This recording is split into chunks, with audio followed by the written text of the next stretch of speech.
So we're at this point of the NFL offseason where it's the middle of June.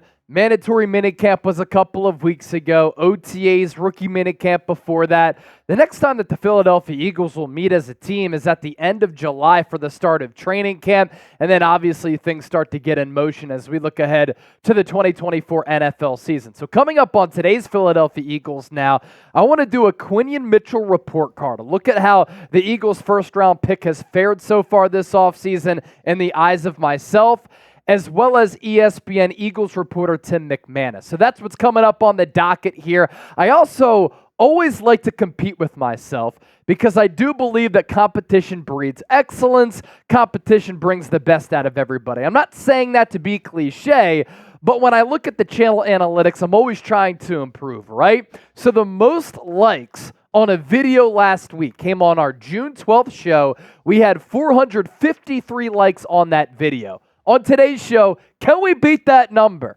It just takes everybody to hit that thumbs up icon right now. As for the exercise that we're doing here on Eagles Now, I'm Chase Sr. Thank you so much for hanging out here with me.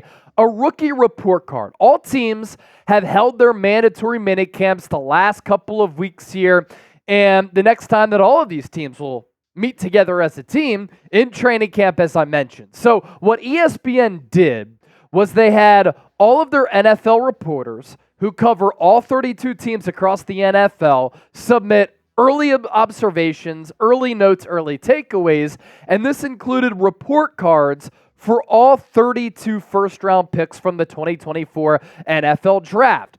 The man who is in charge of covering the Eagles beat for ESPN is Tim McManus. He does a great job in covering the Birds. So we're going to reference some of his takeaways on Quinyon Mitchell from the start to his NFL career. Here's what he had to say overall about the cornerback out of Toledo. How has he fared so far? Mitchell has been working primarily with the second team at outside corner and occasionally ran with the first team in dime packages. He was sticky in coverage throughout the spring and very much looked like he belonged, despite making the leap from the Mid-American Conference to the NFL.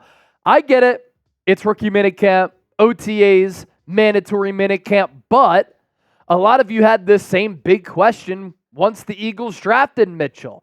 Can he make the MAC to the NFL leap? And at least early on, it looks as though he looks the part, and he's been able to do that. More from McManus on Mitchell. During a rare rep against A.J. Brown, the normally quiet Mitchell surprised Brown by telling him the route he ran was trash. It was funny to hear that from him, A.J. said. And I told him, all right, I like to see that. I want to see you step up because he's not going to be playing against me. He's going to be playing against other guys. And I want to see him hold his own. So I said, all right, you took the first step. Now you're going to have to back that up. You're going to have to walk that walk. You talk the talk, you'll walk the walk. You know how the saying goes. And Mitchell might be soft-spoken off the field, but on the field, he plays with tenacity. He plays with aggression, confidence, swagger, and a cool story for Mitchell going back to his Toledo days. He asked the coaching staff at Toledo to coach him hard because he wanted to get better, and he cares about his craft. And when you watch Mitchell play, he has gotten some good coaching throughout his football upbringing. The back pedal, the acceleration, deceleration, you can tell that he's been coached up, that he's worked hard on his game because the fundamentals of his cornerback play are on point. And then another cool story, Nick Saban, legendary Alabama coach who retired, Kalen DeBoer, the former Washington coach, takes over for him with the Crimson Tide, tried to get Quinyon Mitchell to go to Alabama. And in this era of transfer portal and NIL, would have been a great opportunity for Mitchell to maybe turn some more heads, improve his draft stock even more from him getting selected at 22 overall, maybe get a good NIL package, but Mitchell stayed at Toledo out of loyalty to the program. He committed there, he had played there, he wanted to stay there. I think that's pretty cool. And when I scout Mitchell, 6 foot, 195 pounds, really good long speed, which is obviously important at that cornerback spot when you're playing on the outside because you're playing against some burner wide receivers, a 4.33 40-yard dash. He's a very fluid and smooth athlete, Very composed, balanced, good route recognition. When the ball flies in the air, he flies with that aforementioned speed. Smart player.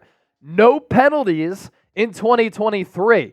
What I also love about Mitchell, his knack for making plays on the football. I need corners with ball skills. You don't have them, you could be as good of an athlete as there is at the NFL level. If you don't have ball skills or ball awareness at the cornerback spot, you're just missing out on plays. You're getting flagged all the time. You're not going to last long in the league. And 44 pass breakups in the last 2 years is tremendous. Asked to get coached hard, as I said. His play strength, kind of just okay. Played off man, off zone. Going to be asked to do that in Vic Fangio's scheme. And yeah, he played in the MAC, but so far so good in making that transition. Today's poll question is this, by the way. Will Quinyon Mitchell start as a rookie?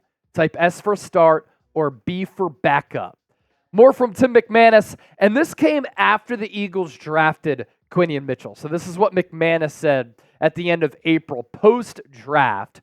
The general belief entering the draft was that the Eagles would have to trade up to land one of the top corners, but the board fell in Howie Roseman's way. In Mitchell, they get a blazing fast corner, playmaker who led the FBS with 15 pass breakups last year.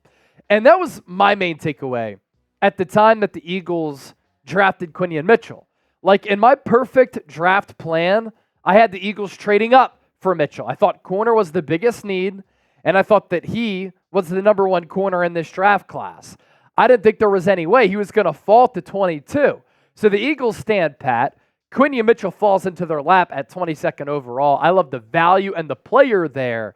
The emojis, you see him. You can go chef's kiss as well. More from McManus, and this time it's on Quinyon Mitchell starting. Will he start as a rookie? If all goes well this summer, yes. Veteran James Bradbury coming off a rough year. He remains under contract, but the Eagles are clearly open to finding a new partner on the outside for Darius Slay. It's a big leap from the MAC to the pros, and there will undoubtedly be some growing pains, but there is an opportunity for Mitchell to contribute right away. And that leap, we're still going to see some challenges. We're still going to see some ups and downs. The play speed, the play physicality, mastering the defensive scheme. All of that's going to be hard. What's going to help Mitchell as compared to some of the young corners on this team last year, this Eagles defense is going to be a lot better with Vic Fangio calling the plays, the additions that Philadelphia has made on the defensive side of the ball. And I just think the scheme will lend itself to more productive play from these players. And then McManus on Mitchell's ties. This is some interesting stuff here. And this is why you watch and subscribe to the show, because we try to pass along some unique information here on the program. Ties to the team to know. There are a couple of connections to Coach Nick Sirianni. Toledo's head coach Jason Candle played at Mount Union with Sirianni. They were both receivers, and they later coached together on the Mount Union staff. Toledo's defensive coordinator, Vince Cares, is the son of Lenny Cares, hopefully I'm pronouncing that right, who coached Sirianni at Mount Union. Safe to say the Eagles were able to gather plenty of information on Mitchell during the pre-draft process. And Sirianni did reference this after the draft. And when I think back to the Eagles draft call to Quinyon Mitchell, Sirianni was referencing, we've been watching you for a long time, we know about you.